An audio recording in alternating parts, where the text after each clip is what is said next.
Day 38 of learning Japanese until I cleared JLPT N5. Had my online class today and it was a really productive session. First we practiced conjunction again to get more comfortable using them in sentences. After that we moved on to reading practice, which helped me see how the grammar and vocab actually come together in real sentences.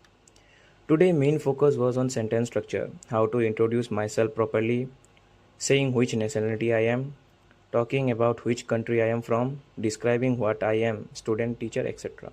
It felt really practical because these are things I will definitely need to use when speaking Japanese in real life.